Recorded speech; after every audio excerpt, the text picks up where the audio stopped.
Demokrasi Pancasila.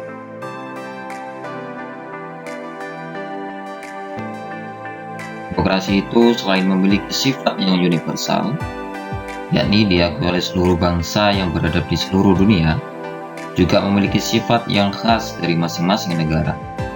Sifat khas demokrasi di setiap negara biasanya tergantung ideologi masing-masing. Demokrasi kita pun selain memiliki sifat yang universal, juga memiliki sifat khas sesuai dengan budaya bangsa Indonesia yang berdasarkan Pancasila. Sebagai demokrasi yang berakar pada budaya bangsa, kehidupan demokratis yang kita kembangkan harus mengacu pada landasan ideal Pancasila dan landasan konstitusional Undang-Undang Dasar Negara Republik Indonesia tahun 1945. Berikut pilar-pilar demokrasi Pancasila dipesankan oleh para pembentuk negara Republik Indonesia sebagaimana diletakkan di dalam Undang-Undang Dasar Negara Republik Indonesia tahun 1945. Demokrasi berdasarkan ketuhanan yang Maha Esa. Seluk-beluk sistem serta perilaku dalam penyelenggaraan kenegaraan harus taat asas, harus konsisten, harus sesuai dengan nilai-nilai, harus sesuai dengan kaidah-kaidah dasar ketuhanan yang Maha Esa. Demokrasi dengan kecerdasan. Di sini mengatur dan menyelenggarakan demokrasi menurut Undang-Undang Dasar 1945 itu bukan dengan kekuatan naluri, bukan dengan kekuatan otot, atau bahkan kekuatan massa. Pelaksanaan demokrasi itu justru lebih menuntut kepada kecerdasan rohaniah, kecerdasan akliyah, kecerdasan rasional, dan kecerdasan emosional. Demokrasi yang berkedaulatan rakyat. Kekuasaan tertinggi ada di tangan rakyat. Secara prinsip, rakyatlah yang memiliki, rakyatlah yang memegang kedaulatan itu.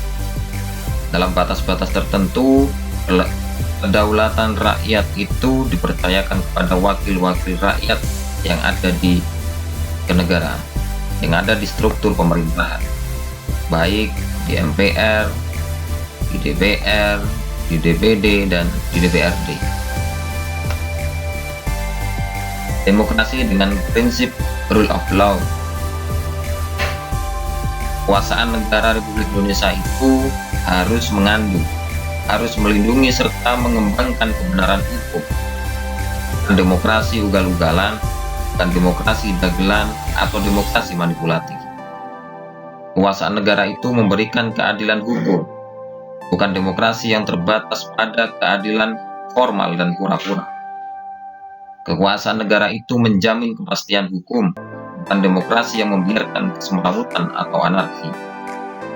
Kekuasaan negara itu mengembangkan manfaat atau kepentingan hukum, di kedamaian dan pembangunan. Demokrasi yang justru mempopulerkan fitnah dan hujatan atau menciptakan perpecahan, menciptakan permusuhan dan kerusakan. Demokrasi dengan pembagian kekuasaan. Demokrasi menurut Undang-Undang Dasar 1945 bukan saja mengakui kekuasaan negara Republik Indonesia yang tidak tak batas secara hukum, melainkan juga demokrasi itu dikuatkan dengan pembagian kekuasaan negara dan diserahkan kepada badan-badan negara yang bertanggung jawab. Jadi, demokrasi menurut Undang-Undang Dasar 1945 mengenal semacam division and separation of power dengan sistem check and balance. Demokrasi dengan hak asasi manusia. Demokrasi menurut Undang-Undang Dasar 1945 mengakui hak asasi manusia yang tujuannya bukan saja menghormati hak-hak asasi tersebut, melainkan terlebih untuk meningkatkan martabat dan derajat manusia seutuhnya. Demokrasi dengan pengadilan yang merdeka. Demokrasi menurut Undang-Undang Dasar 1945 menghendaki diberlakukannya sistem pengadilan yang merdeka, yang independen, yang memberi peluang seluas-luasnya kepada semua pihak yang berkepentingan untuk mencari dan menemukan hukum yang seadil-adilnya. Muka pengadilan yang merdeka, penggugat dengan pengacaranya, penuntut umum dan terdakwa dengan pengacaranya mempunyai hak yang sama untuk mengajukan konsiderans, mengajukan dalil-dalil, mengajukan fakta-fakta, mengajukan saksi, mengajukan alat pembuktian, dan petitumnya. Demokrasi dengan otonomi daerah. Otonomi daerah merupakan pembatasan terhadap kekuasaan negara, khususnya kekuasaan legislatif dan eksekutif di tingkat pusat, dan lebih khusus lagi pembatasan atas kekuasaan presiden. Undang-Undang Dasar 1945 secara jelas memerintahkan dibentuknya daerah-daerah otonom besar dan kecil, yang ditafsirkan daerah otonom 1 dan otonom daerah 2. Dan peraturan pemerintah daerah-daerah otonom itu dibangun dan disiapkan untuk mampu mengatur dan menyelenggarakan urusan-urusan pemerintahan, bagaimana urusan rumah tangganya sendiri diserahkan oleh pemerintah pusat kepada daerah masing-masing atau daerah otonom. Demokrasi dengan kemakmuran. Demokrasi itu bukan hanya soal kebebasan dan hak, bukan hanya soal kewajiban dan tanggung jawab, bukan pula hanya soal mengorganisir kedaulatan rakyat atau pembagian kekuasaan kenegaraan. Demokrasi itu bukan hanya soal otonomi daerah dan keadilan hukum, sebab kebersamaan dengan itu semua jika dipertanyakan where is the beef, demokrasi menurut Undang-Undang Dasar 1945 itu ternyata ditujukan untuk membangun negara yang makmur oleh dan untuk sebesar-besarnya rakyat Indonesia. Demokrasi yang berkeadilan sosial.